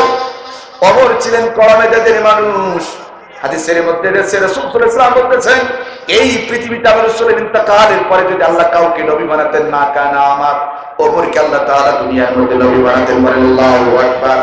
সেই ওমরে ফারুক রাদিয়াল্লাহু তাআলা ডাকতে বলে, ইয়া রাসূলুল্লাহ, ইয়া হাবিবাল্লাহ, এই ব্যক্তি আপনার পেছনে 12 বছর নামাজ পড়লেও আমি ওমর বেঁচে থাকতে এই ব্যক্তিকে আপনার পবিত্র পোশাক তাকে খুলে দিতে দেব না। এর মধ্যে কোনো কারণ আছে না? মুসলমান ভাইরা আমার, হয়তো তোমার ফারুক রাদিয়াল্লাহু তাআলা মনে মনে ভাবে রাসূলের বিরোধিতা কেমন করি, রাসূলের বিরোধিতা করি কেমনে? আখিরি জামানার পয়গম্বরের বিরোধিতা করা আমার মতন ওমরের সাজে না। হাত ছেড়ে দিলেন। ঠিক এইভাবে রাসূল সাল্লাল্লাহু আলাইহি সাল্লাম আবার গাছ থেকে পোশাকটা খুলে দেওয়ার জন্য প্রস্তুতি নিচ্ছেন। ঠিক ওই মুহূর্তে ওমর মনে মনে বলে, না, আমি ওমর বেঁচে থাকতে এই পোশাক খুলতে দেব না। তার হাতটা সামনে বাড়াই দিলেন, আল্লাহ নবীর পোশাকটাকে আবার শক্ত করে টেনে ধরলেন, আর ডাকতে বলেন, ইয়া রাসূলুল্লাহ, ইয়া হাবিবাল্লাহ, আমি ওমর বেঁচে থাকতে আপনার গায়ে পবিত্র পোশাক এই ব্যক্তিকে দিতে দেব না। নবীজি আবার কোমল কণ্ঠে ডাকতে বলেন, ওমর, এতগুলো সাহাবী কেউ বাধা দেয় না, তুমি কেন বাধা দাও? ওমর, তুমি কি জানো না ওই যে 313 জন নিরস্ত সাহাবীদেরকে নিয়ে আমি নবী মুহাম্মদ সাল্লাল্লাহু আলাইহি ওয়াসাল্লাম যখন বদরের যুদ্ধে গিয়েছিলাম, তোমার কি জানো না ওমর, ওই 313 জন নিরস্ত সাহাবীদেরকে নিয়ে আমি বিজয়ের পতাকা উড়িয়েছিলাম। কিন্তু ওমর, ওই বদরের যুদ্ধে আমাদের হাতে 70 জন কাফের হত্যা হয়েছিল, আর 70 জন কাফেরদেরকে আমরা বন্দী করেছিলাম। ওমর, যাদেরকে বন্দী করে রেখেছিলাম এদেরকে আমি নবী একদিন দেখার ইচ্ছা পোষণ করলাম, কে কোন অবস্থায় আছে, কিন্তু কাকে সফরের সঙ্গী বানাবো, কাকে সাথী বানিয়ে নিয়ে যাব। ওমর আব্দুল্লাহ বিন উবাইয়ের সাথে দেখা হয়ে যায়, তাকে সাথে নিয়ে যখন প্রত্যেকটা বন্দিশালা ঘুরে ঘুরে দেখতেছিলাম, হঠাৎ করে একটি বন্দিশালার সামনে আমি নবী মুহাম্মদ সাল্লাল্লাহু আলাইহি ওয়াসাল্লাম থমকে দাঁড়িয়ে যাই। তাকিয়ে দেখি ওই বন্দি ঘরের মধ্যে একটা মোটা আকৃতির মানুষ, তার কাছ থেকে সমস্ত পোশাকগুলো খোলা হয়েছে, খেজুরের রশি পাকায়া লোকটাকে এমন করে বাঁধা হয়েছে, লোকটা নড়াচড়া করতে পারে না। আমি নবীজির বড় মায়া লাগলো এই ব্যক্তিটাকে, তাকে কাছ থেকে গিয়ে দেখবো, লোকটার শরীর পেটে রক্ত বের হয়ে জমাট বেঁধে গেছে। ওমর, আমি একটু ইচ্ছা পোষণ করলাম, কে এই ব্যক্তি? কাছে গিয়ে দেখি ওটা ওমর আর কেউ নাই, সেটা ছিল আমার আপন চাচা ইবনে আব্বাস। আমার আপন চাচা বদরের যুদ্ধে তখনও কালেমা পড়ে মুসলমানিত্ব গ্রহণ করে নাই। ওমর, আমার আপন চাচার এই দৃশ্য দেখে আমি নবীজি চোখে পানি রাখতে পারি নাই। আমার চোখের পানি দেখে আমার সফরের সঙ্গে আব্দুল্লাহ বিন উবাই নিজের পোশাকটাকে খুলে দিয়ে আমার চাচার গায়ে পরিধান করে দিয়ে সেদিন আমার কলিজাটাকে ঠান্ডা করে দিয়েছে। তাই ওমর, তুমি আজকে বাধা দিও না, আমার গায়ে পোশাকটা তার সন্তানকে দিয়ে আমি ঋণ পরিশোধ করতে চাই। আল্লাহু আকবার। অনেক লম্বা কাহিনী সংক্ষিপ্ত করে দিলাম। একটা পর্দায় ওমর রাদিয়াল্লাহু তাআলা বাধা দিলেন না। রাসূল সাল্লাল্লাহু আলাইহি ওয়াসাল্লাম পোশাকটা খুলে তার ছেলের হাতে দিয়ে বলেন, চলো 2 নম্বর চেয়ে চলো জানাজা করা। বাড়িতে চলে গেলেন, কাপড়ের কাপড় হিসেবে পোশাক পরিধান করেছে। রাসূল সাল্লাল্লাহু আলাইহি ওয়াসাল্লাম সব সাহাবীদের বলে, দাঁড়িয়ে যাও, এখন জানাজা শুরু হবে। আল্লাহু আকবার। সব সাহাবী দাঁড়িয়ে গেলেন জানাজার জন্য, ওমরও দাঁড়িয়ে গেলেন। ঠিক জানাজার নামাজ শুরু করবে রাসূল সাল্লাল্লাহু আলাইহি ওয়াসাল্লাম, ঠিক ওই মুহূর্তে পেছন দিক থেকে ওমর সরে যায়। আল্লাহর নবী ওমরকে ডাকতে বলে, ওমর, কি হলো আবার তোমার? বিশ্ব নবীকে ডাকতে বলে, ওমর রাদিয়াল্লাহু তাআলা ডাক দিলেন, রাসূলুল্লাহ, ইয়া হাবিবাল্লাহ, আপনি আপনার গায়ের পোশাক খুলে দিয়েছেন, আমি ওমর মেনে নিয়েছি, কিন্তু আমি ওমর বেঁচে থাকতে এই ব্যক্তির জানাজার নামাজ অংশগ্রহণ করব না। আল্লাহু আকবার। নবীজি ওমরের সাথে তর্কতর্কি করলেন না। ওমরকে বাদ দিয়ে বাকি সাহাবীগুলোকে নিয়ে আমার দিকে তাকান। আল্লাহু আকবার বলে জানাজার জন্য হাত বাঁধলেন। হাত বাঁধার সাথে সাথে এই 10 বাজার জেলার উকিয়া থানার ভাইরা হৃদয়ের কান্দি কথাটা শুনে যাও। বিশ্বনবী হাত বাঁধার সাথে সাথে ওমর রাদিয়াল্লাহু তাআলা পেছন দিক থেকে তাকিয়ে দেখলেন, আখির জামানার পয়গম্বরের মাথার চুলগুলো খাড়া হয়ে যায়, বিশ্বনবীর গায়ে লোকগুলো খাড়া হয়ে যায়, আল্লাহ নবীর চেহারার মধ্যে একটা লালিমা ভাব দেখা যায়। ওমরের বুঝতে বাকি রইল না, এই বুঝি হয়তো বা আল্লাহ পাক রব্বুল আলামিন বিশ্ব নবীর উপরে জিবরাইলের মারিফতি করে ওহী নাযিল করতেছে। ওমরের এই কথা ঠিক হয়ে যায়।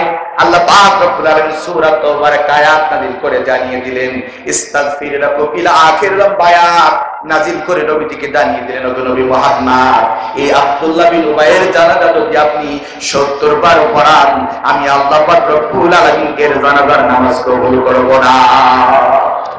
70 ওয়া মাররা, 70 অধিক 70 বার যদি নামাজ পড়া, আমি আল্লাহ এর জানাজা করব, কবুল করব। কেন? উনি নামাজি ছিল না? এই চকরিয়া উকিয়া থানার ভাইয়ের নামাজি ছিল না? কত বছর? আমার মতন আপনার মতন সলিমদ্দি কলিমদ্দির পেছনে নামাজ পড়ে নাই। আল্লাহর নবী ছিলেন ইমাম, তিনি ছিলেন সরাসরি তার পেছনে মুক্তাদি। এক নয় দুই নয় দীর্ঘ 12টি বছর যার পেছনে নামাজ পড়েছে, পাগড়ি বাজাই নিয়েছে, কোরআন তেলাওয়াত করেছে, জিকির করেছে। আমি আর আপনি কেমন আশিকে রাসূল, রাসূলের চোখের পানি থেকে নিজের পোশাক খুলে দিয়ে, রাসূলের চাচার গায়ে পরিধান করে দিয়ে বিশ্বনবীর কলিজা ঠান্ডা করেছে। এত বড় আশিকে রাসূল হওয়ার পরেও, এত বড় বুজুর্গ নামাজি হওয়ার পরেও আল্লাহ কেন ওহী নাযিল করে বললেন, মুহাম্মদ এই ব্যক্তির জানাজা যদি তুমি 70 বার পড়াও আমি আল্লাহ কবুল করব না। এর মধ্যে কোনো কারণ আছে না? নাই? জোরে বলেন আছে না? নাই? আল্লাহ যদি নিষেধ করে নবীজিকে আর নামাজ পড়াতে পারে? নবীজি হাত ছেড়ে দিলেন। ও এক দৌড় দিয়ে এসে বলে, ইয়া রাসূলুল্লাহ কি ব্যাপার, জানাজার নামাজ শেষ না করে হাত ছেড়ে দিলেন কেন?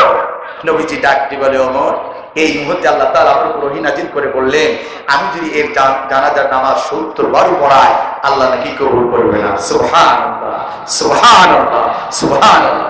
ওমর হাসি আর ডাকতে বলে, ইয়া রাসূলুল্লাহ এখন বুঝেছেন কেন এই ব্যক্তিকে আপনার গায়ে পোশাক খুলে দিতে বিরোধিতা করেছিলাম, কেন এই ব্যক্তির জানাজার নামাজে আমি অংশগ্রহণ করি নাই? এই একটাই কারণ। আল্লাহু আকবার। ওমরকে বলা হয় মেজাজ ওহীর মেজাজের মানুষ। এই ওমরে ফারুক রাদিয়াল্লাহু তাআলা আল্লাহ পাক রব্বুল আলামিনের নবী, এর পরেও তিনি কেমন নবী ছিলেন, মানবতার নবী ছিলেন। আমার দিকে তাকান। ওমরকে আস্তে করে ডাকতে বলছে, ওমর শোনো, রাগ করো না, অভিমান করো না। আল্লাহ 70 বারের কথা বলেছে, আসো আমরা 70 বারের অধিক জানাজা পড়ায় দেখি আল্লাহ এই ব্যক্তির দোয়া কবুল করে কিনা। সুবহানাল্লাহ সুবহানাল্লাহ। সেই নবীকে বলা হয় মানবাধিকার লঙ্ঘনকারী, সেই নবীর আদর্শ নিকুলিতে করা হয়, সেই নবীর চরিত্র ব্যঙ্গ রচনা করে পৃথিবীর বিভিন্ন রাষ্ট্রে দেখানো হয়। এর থেকে দুঃখ হৃদয় বিতরণের কথা কিছু হতে পারে না। কথা বলে ঠিক না বোঝায়? রাসূল আমাদের স্পন্দন, রাসূল আমাদের কলিজা, আমাদের হাত। সেই নবীর বিরুদ্ধে কথা বললে বাংলার জনগণ মেনে নেবে না। ম্যাক্রন, ফ্রান্সের প্রেসিডেন্ট ম্যাক্রো বিশ্ব নবীর বিরুদ্ধে পরিপূর্ণ একটা চলচ্চিত্র নির্মাণ করে ফ্রান্সের রাজধানীর বিভিন্ন জায়গায় দেখানো হয়েছিল। বাংলাদেশকে প্রতিরোধ করে তোলা হয়েছিল, কেউ কেউ আমাদের বিরোধিতা করেছিল। ওই দেশে এই হয় তোমরা কোন আন্দোলন করো। আমরা বলতে চাই বাংলাদেশ থেকে হয়তো আমাদের আওয়াজ পৌঁছাবে না, তবু আমরা যে আওয়াজটা দিয়েছি অন্তত রাসূলের মহব্বতে আমার আল্লাহর কাছে আওয়াজটা পৌঁছালে আমরা ধন্য, ঠিক কিনা? তো কিয়ামতের মানে এতটুকু তো বলতে হবে, আল্লাহ তোমার রাসূলের বিরুদ্ধে কোনো বক্তব্য দিয়েছিলেন, প্রামাণ্য চিত্র তৈরি করেছিলেন ফ্রান্সের প্রেসিডেন্ট ম্যাক্রো। আমরা সে দেশে যেতে পারি নাই, কিন্তু আমরা শাহজালালের পূর্ণভূমিতে 90% মুসলমানের দেশে তার বিরুদ্ধে একটা প্রতিবাদ করে মিছিল তৈরি করেছি। কত বলে ঠিক কিনা? মুসলমান ভাই আমার, রাসূলের মতন এত উত্তম চরিত্রের আদর্শবান মানুষ কিয়ামত পর্যন্ত হবে। সেই নবী ওমরকে কি বলছে দেখেন, ওমর এদিকে আসো, রাগ করো না, অভিমান করো না। আল্লাহ 70 বারের কথা বলেছে, আসো আমরা 70 বারের অধিক জানাজা পড়াই দেখি আমরা কবুল করি কিনা। সুবহান সুবহানাল্লাহ। মুসলমান ভাইরা আমার, রাসূলের কি সুন্দর আদর্শ ছিল একটু বর্ণনা করি, বুখারী শরীফের মধ্যে এসেছে। এরপরে আপনারা অনেকেই জানেন ইতিহাস, সংক্ষিপ্ত কথা। সর্বশেষ যে কথাটা বলতে চাই, রাসূল সাল্লাল্লাহু আলাইহি ওয়াসাল্লাম তায়েফের ময়দানে গিয়েছিলেন, বুক ভরা আশা নিয়ে। রাসূল বলেছেন, ও তায়েফের মানুষরা এই কালেমা পড়ে তোমরা ধন্য হয়ে যাও। তায়েফের মানুষগুলো পাথরের আঘাতে ক্ষত বিক্ষত করে দিয়েছে। রাসূলের রক্ত মোবারক বেয়ে জুতা মোবারক পর্যন্ত আটকে গেছে। আল্লাহ সহ্য না করতে জিব্রাইলকে পাঠিয়েছে। জিব্রাইল সাহায্য করার জন্য বলে, যাও কি চাই দেখো। এরপর আমার নবী বলেছিলেন, হে জিব্রাইল আমি জানি তোমাকে বললে সবকিছু তছনছ করে দেবে, আমি আল্লাহ যদি একটা দোয়া করে আল্লাহ কবুল করে নেবে, কিন্তু আমি কার কাছে আগামী দিন এই কালেমার দাওয়াত প্রচার করব। وما ارسلناك الا رحمة للعالمين। اے محمد تم کو دنیا میں بھیجا ہے رحمت کے لیے, तुम को दुनिया में नहीं भेजा বদদুয়া করने के लिए। মুহাম্মদ সাল্লাল্লাহু আলাইহি ওয়াসাল্লাম আমি তো তোমাকে পৃথিবীর মধ্যে মানুষের জন্য রহমত আর বরকতের জন্য প্রেরণ করেছি, তোমাকে তো বদদুয়া করার জন্য প্রেরণ করি নাই। নবীজি বদদুয়া করলেন না, বরং দুই হাত আল্লাহকে দোয়া করে, আল্লাহ আমার উম্মতের নামে আমাকে পাথর মেরেছে, তুমি আমার উম্মতের maaf করে দাও। সুবহানাল্লাহ সুবহানাল্লাহ। কি আদর্শ ছিল আমার রাসূলের। সেই রাসূলকে যারা মানবাধিকার লঙ্ঘনকারী বলে, সেই রাসূলকে যারা পরিপূর্ণ বক্তব্য দিয়ে জাতির বিরুদ্ধে বিভাজন সৃষ্টি করে, ওরা মানুষ চায়, ওরা নরপশু ধরে বলে, ঠিক না বেঠিক?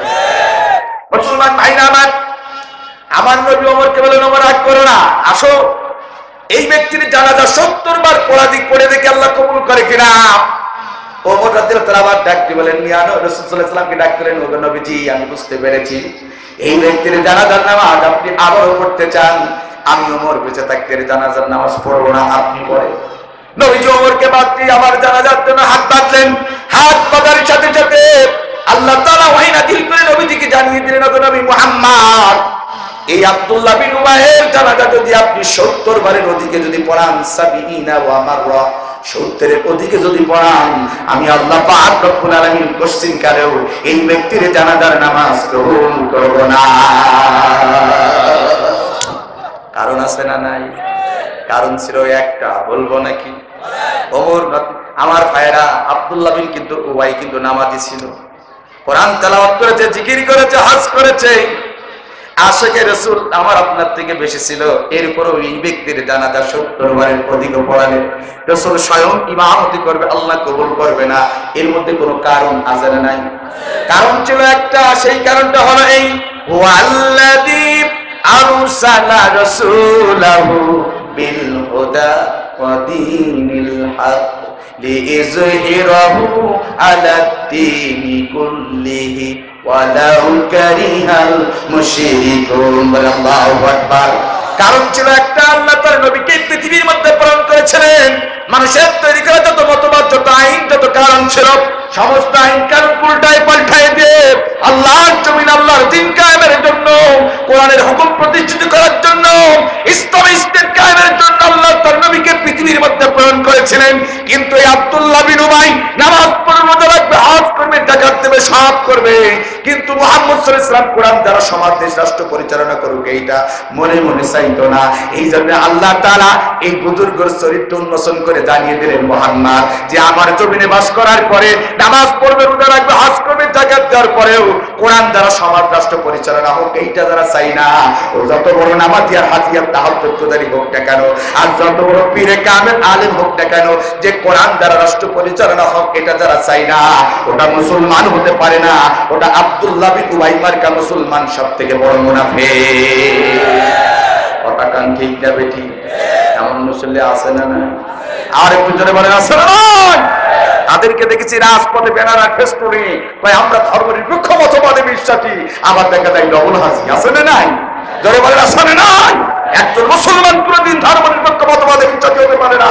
মুসলমানের সন্তান বা ছোট্ট নামাজ পড়বে, নামাজ কামের আন্দোলন করবে, নামাজ প্রতিষ্ঠার জন্য রাষ্ট্রের মধ্যে তারা তাকিদ দেবে, কথা ঠিক না বাটায়? তাহলে নামাজ পড়বো কয়েক, তো নামাজ পড়বো শুধু না, নামাজ কায়েমের পক্ষেও রাজি আছে? অবিয়া মসজিদের এই কোণে বসে জিকি যত ঝাড়ু কষে, মসজিদের এই কোণে বসে জিকি যত ঝাড়ু কষে, এভাবে যাই না পাওয়া আল্লাহকে, কি হবে বেঁচে থেকে? অজাতা বিদ্যা শিখে যদি না করতে পারি শোষণবিহীন সমাজটাকে, কি হবে বেঁচে থেকে? কি হবে বেঁচে থেকে? কি হবে আলেম হয়ে এই সমাজে যদি ওই খোদার কোরআন নর্দমাতে থাকে পড়ে? কি হবে আলেম হয়ে এই সমাজে যদি ওই খোদার কোরআন নর্দমাতে থাকে পড়ে? এর সে মারাই ভালো, দেশ ছেড়ে যাওয়াই ভালো, এর সে মারাই ভালো, দেশ ছেড়ে যাওয়াই ভালো। এভাবে যাই না পাওয়া আল্লাহকে, কি হবে বেঁচে থেকে? অজাতা বিদ্যা শিখে যদি না করতে পারি শোষণবিহীন সমাজটাকে, কি হবে বেঁচে থেকে? কি হবে বেঁচে থেকে? কথা কান ঠিক কিনা? তাহলে আমরা আজকের আলোচনা সাবজেক্ট ছিল ইবাদত করবো কার? কথা বলেন কার? ওই আল্লাহর ইবাদতের মধ্যে বান্দার জীবনের প্রথম নাম্বার ইবাদত হবে কি? সেই নামাজ পড়বে কয়েক। তো আমরা শুধু নামাজ পড়বো না, ওলামা হযরত আছে, আমার থেকে অনেক বড় বড় আলেম আছে, যাদের পায়ের জুতা পরার যোগ্যতাও আমার নাই। ওয়া আকিমুস সালাত শব্দের অর্থ কিন্তু শুধু নামাজ পড়ে কপালে ঘাঁটি বানানো নয়। ওয়া আকিমুস সালাত শব্দের অর্থ হচ্ছে 5 ওয়াক্ত নামাজ যেমন পড়া ফরজ, নিজের পরিবার, সমাজ, দেশ, রাষ্ট্রের মধ্যে কায়েম করা ফরজ করেছেন কে? আমি মৌলানা আব্দুল কাদের জিহাদি নামাজ পড়ো, কিয়ামতের ময়দানে আল্লাহ বলবে, এই মৌলানা আব্দুল কাদের জিহাদি, নামাজের বয়ান তো ভালোই দিতিস, তোর বউ নামাজ পড়তো না, পরিবারে নামাজ ছিল না, আয় তোর মতো হুজুর একটু সাইজ করে কি, আল্লাহ আমাকে ধরবে কি ধরবে না? আয় কত বলে ধরবে কি ধরবে না? ওয়াকিমুস সালাত শব্দের অর্থ 5 ওয়াক্ত নামাজ একজন মুমিন যেমন পড়বে, সেই নামাজ নিজের পরিবার, সমাজ, দেশ, রাষ্ট্রের মধ্যে কায়েম করার চিন্তা চেতনাও থাকতে হবে। কত বলে ঠিক কিনা? এই কাজ করতে গেলে হয়তোবা হাত হারাতে পারে, পা হারাতে হতে পারে, সমাজের মানুষ জঙ্গিবাদ বলতে পারে, স্বাধীনতা বিরোধী কথা বলতে পারে, কিন্তু নামাজ কায়েমের আন্দোলন থেকে পিছু পা হওয়া যাবে। তাই একজন কবি বলছেন, আশুকরা যত বাধা, যত ঝড় সাইক্লোন, রাসূলের পথে মোরা চলবই, এ জীবন বাজি রেখে দিনের নিশান মোরা বাংলার আকাশে ওড়াবই। মোরা কামানের মুখোমুখি দাঁড়িয়ে, মোরা কামানের মুখোমুখি দাঁড়িয়ে আল্লাহু আকবার বলবো। আসুক না যত বাধা, যত ঝড় সাইক্লোন, রাসূলের পথে মোরা চলবই। এ জীবন বাজি রেখে দিনের নিশান মোরা বাংলার আকাশে ওড়াবই। ঠিক না? আমাদের দেহে বহে জিহাদি রক্ত, প্রাণে প্রাণে বিপ্লবী ঝঙ্কার। তাকিবীরে তাকিবীরে বাতিলের মাসুনার, কত ভেঙে করেছি যে চুরমার, কত ভেঙে করেছি যে চুরমার। আসুক না যত বাধা, যত ঝড় সাইক্লোন, রাসূলের পথে মোরা চলবই। এ জীবন বাজি রেখে দিনের নিশান মোরা বাংলার আকাশে ওড়াবই। ঠিক কি বলেন? আমাদের দেহে এক বিন্দু রক্ত থাকা পর্যন্ত বুকের তাজা রক্ত ঢেলে দেবে, মৃত্যু কারণ বরণ করবে, ফাঁসির কাছে চলবে। এরপর নমস্কারের অন্তর থেকে পৃথিবী হবে না। কারা কারা তুই হাত তুলে আল্লাহকে দেখা। নারায়ে তাকবীর।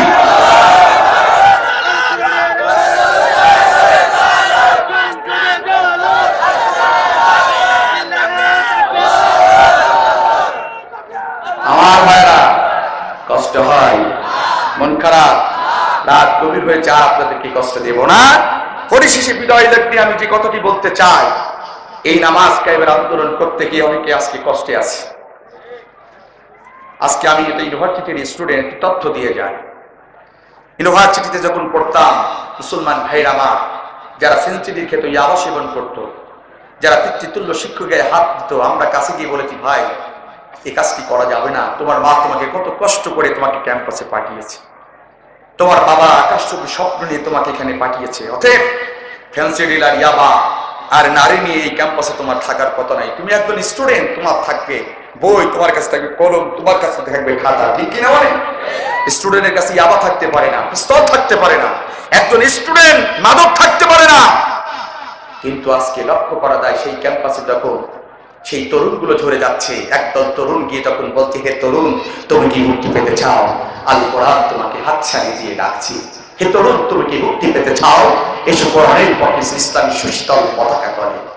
এই কথাটুকু বলার অপরাধ কে বা কাহারা যেন আজ তাদেরকে অনেক গালি দিচ্ছে, স্বাধীনতা বিরোধীর কথা বলছে। প্লিজ দুই পায়ে হাত থেকে পড়ি, এইগুলো করো না। তুমিও ছাত্র, সেও ছাত্র, তোমাদেরকে কল্যাণ চায়, ও কল্যাণ কেউ চাই। ঠিক কিনা বলেন?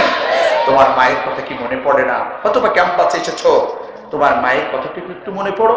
কত গরিব মেধাবী ছাত্রদের বাড়িতে গিয়েছি, গিয়ে দেখে মা ঝিয়ের কাজ করে সন্তানকে লেখাপড়া করায়, বাবা নাই।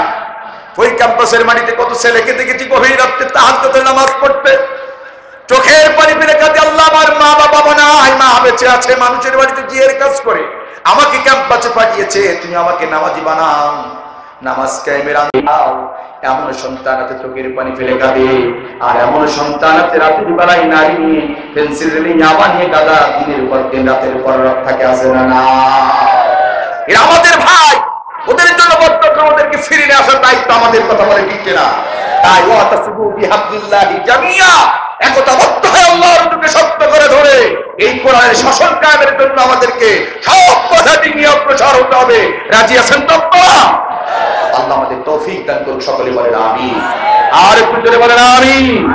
বেশি ওয়াজ করতে পারি না, একটা ওয়াজ শুধু বললাম ইবাদত করবো আল্লাহর। সে আল্লাহর ইবাদতের মধ্যে নাম্বার 1 নামাজ পড়বো 5 ওয়াক্ত। কয় ওয়াক্ত? জোরে বলেন কয় ওয়াক্ত? আল্লাহকে খুশি করার জন্য নামাজ পড়বো, কোনো দল, কোনো ব্যক্তি, কোনো গোষ্ঠীকে নয়। সবকিছু হবে কার জন্য? আল্লাহর জন্য। যদি কেউ নামাজ আদায় করে, ইনশাআল্লাহ এই নামাজ আমার আপনার জন্য, কালকে আমাদের জন্য, কালকে আমাদের দিন নাজাতের জরিয়া হবে। সুবহানাল্লাহ। আর ভিতরে বলেন সুবহানাল্লাহ। সকলে সুস্বাস্থ্য কামনা করে একটি কবির কবিতা দিয়ে শেষ করে দিতে চাই। এই কাফেলায় আমরা থাকতে চাই। সত্যের সেনানীরা নেবে না তো বিশ্রাম, আমাদের সংগ্রাম চলবে অবিরাম।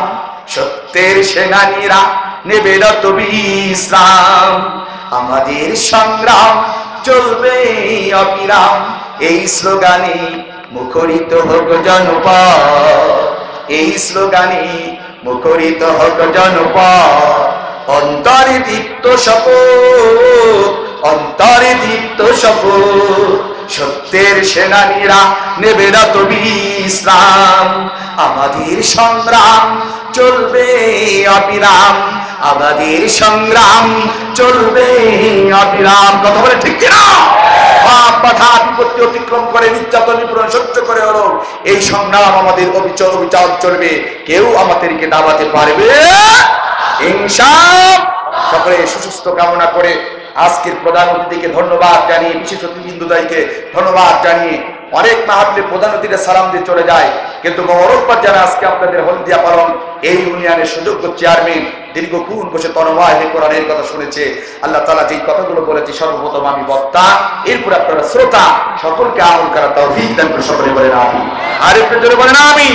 এরপরে আমার কথোপকথনের মধ্যে কেউ যদি এতটুকু কষ্ট পেয়ে থাকেন, আল্লাহ রাস্তে মাফ করে দেবে, দ্বীনের খাতিরে মাফ করে দেবে।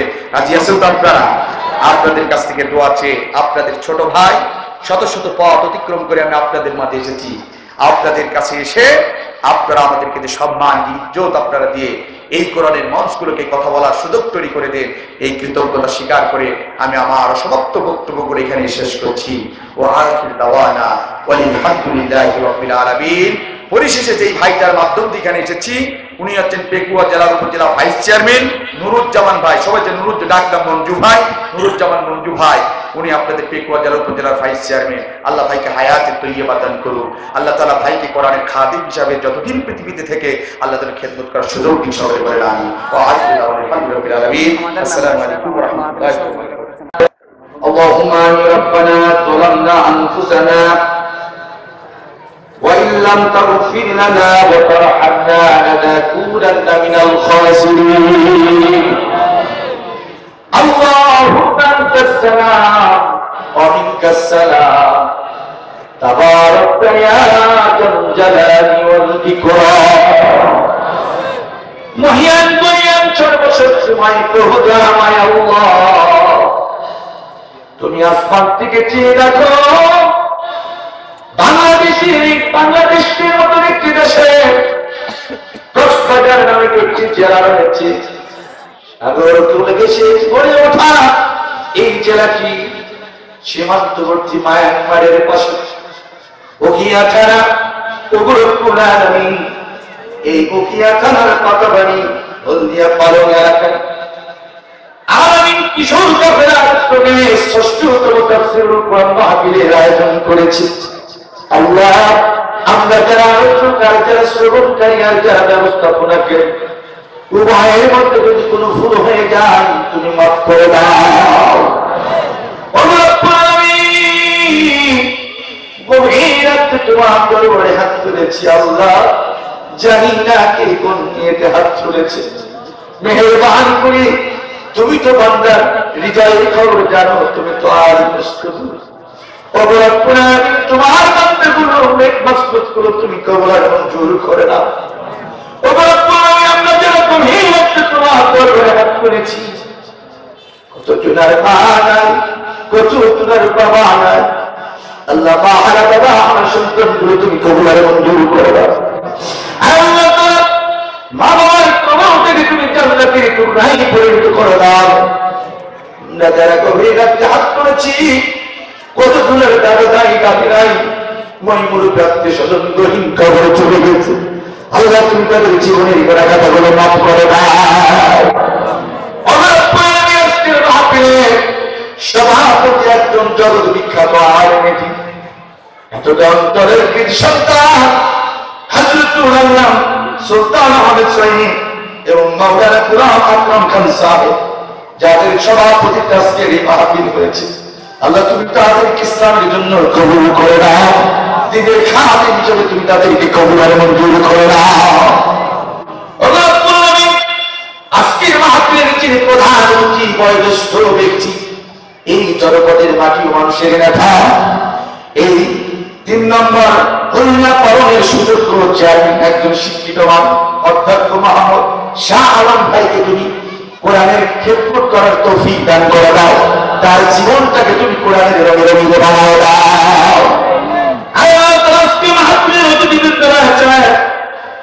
এখানে মেম্বার সাহেব রয়েছে, আরো অনেকে অতিথি রয়েছে। আল্লাহ প্রত্যেকের মনের মাকসুদ গুলোকে তুমি কবুল মঞ্জুর করে দাও। ওলামা হযরতরা রয়েছে, আল্লাহ আমার সামনে দিনদার পরেজগার তোমার কিছু বান্দা রয়েছে পদ্মার অন্তরে মাহফিল রয়েছে, মেহেরবানি করে যার হাতটা তোমার দরবারে পছন্দনীয় হয়ে যায় তার হাতের পদে আজকের মাহফিলটাকে তুমি কবুল করে দাও। এই মাহফিলটাকে বাস্তবায়ন করতে গিয়ে যুবক ছেলেগুলো বলেছে কতবার এই ডেটটাকে চেঞ্জ করেছি। হযরতুল আল্লাহ হযরত মাওলানা কামরুল ইসলাম সাইদ আনসারী হুজুর অসুস্থ রয়েছে, যাকে এই মঞ্চ থেকে দীর্ঘক্ষণ বক্তব্য করার কথা ছিল। আল্লাহর পর তুমি আমার মতন নাদান গোলামকে দিয়ে কিছু কথা বলার সুযোগ করে দিয়েছো। আল্লাহ যেই কথাগুলো বলেছে আমাকে আর শ্রবণকারী ভাইদেরকে আমল করার তৌফিক দান করে দাও। জানি না কোন স্বপ্ন নিয়ে হাত তুলেছি, মেহেরবানি করে বাবরে মনে আশাকে কবুল করে নাও।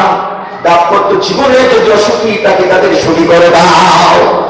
আল্লাহ আজকের মাহফিলকে বাস্তবায়ন করতে নিয়ে এই আলামিন কিশোর কাফেলাকে যারা টাকা দিয়ে পয়সা দিয়ে বিবেক দিয়ে বুদ্ধি দিয়ে যারা সহযোগিতা করেছে, আল্লাহ প্রত্যেকের দানগুলো তুমি কবুল করে দাও। তোমার জীবন বড় কষ্টের জীবন, যে প্রবাসী ভাইরা এই কোরআনুল কারীমের মাহফিলগুলোকে বাস্তবায়ন করার জন্য যুব কাফেলা হাতে যারা টাকা দিয়েছে, আল্লাহ প্রবাসীদের দানগুলো তুমি কবুল করে দাও। আল্লাহ সুস্থতার সাথে আমার দেশের বাড়িটা ছাড় তৌফিক দান করে দাও। রব্বুল আলামিন এই মাহফিলকে বাস্তবায়ন করতে গিয়ে যারা সার্বিক সহযোগিতা করেছে দল মত নির্বিশেষে রব্বুল আলামিন এই মাহফিলকে যারা সহযোগিতা করেছে, আল্লাহ প্রত্যেককে তুমি কোরআনের রঙে রঙিনে বানায় দাও।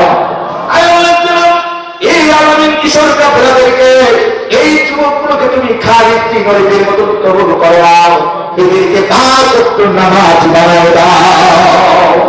আল্লাহ গভীর রাতে তোমার কাছে ফরিয়াদ করে বলি, এই বান্দার জমিনটাকে যারা কোরআনের রঙে সাজাতে চায়, আর যারা পৃথিবীর মধ্যে মাজলুম, এদেরকে কেউ হাত ভেঙে দিতে চায়, কেউ ঘাড় মাটকে দিতে চায়, কোরআন বুঝে এই কথাগুলো বলেছে।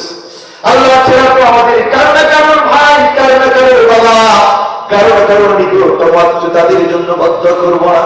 আল্লাহ তুমি তাদেরকে হেদায়েত দাও, কোরআনের রঙে রঙিন বানায় দাও, আলেমদের পাশে থাকার তৌফিক দান করে দাও। সর্বোপরি রব্বুল আলামিন এই এলাকার মুরব্বী যারা গহীন কবরে চলে গেছে তাদের মাফ করে দাও। এই যুবকগুলো প্রতি বছর যেন এই মাহফিলটাকে সুন্দর করে সাজাতে পারে, অনেক বড় বড় হাতগুলো আমাদেরকে নিয়ে এসে যেন আলোচনা রাখা সুযোগ তৈরি করে দিতে পারে, সেই তৌফিক দান করে দিও। সুবহান রাব্বিকা রব্বিল ইজ্জাতি আম্মা ইয়াসিফুন। ও রব্বুল আলামিন পরিশেষে মনে পড়ে যায় এই কুয়ার সুযোগ উপজেলা চেয়ারম্যান সাহেব আমার তরুজামান বন্ধু ভাইকে আল্লাহ তুমি কবুল করে নাও। ভাইয়ের কিছু কথা বলার কথা ছিল, অক্ষ করে আমাকে বললেন হুজুর, আমাকে বললেন ভাই আপনি কথা বলেন। আল্লাহ এই হৃদয় প্রশস্ত মনের মানুষটাকে তুমি দিনের গাড়ি তুমি কবুল করে দাও। সুবহান রাব্বিকা রব্বিল ইজ্জাতি আম্মা ইয়াসিফুন ওয়া সালামুন আলাল মুরসালিন ওয়ালহামদুলিল্লাহি রাব্বিল আলামিন। আমিন আমিন বিরহমাতিকা ইয়া আরহামার রাহিমিন। আসসালামু আলাইকুম ওয়া রাহমাতুল্লাহ।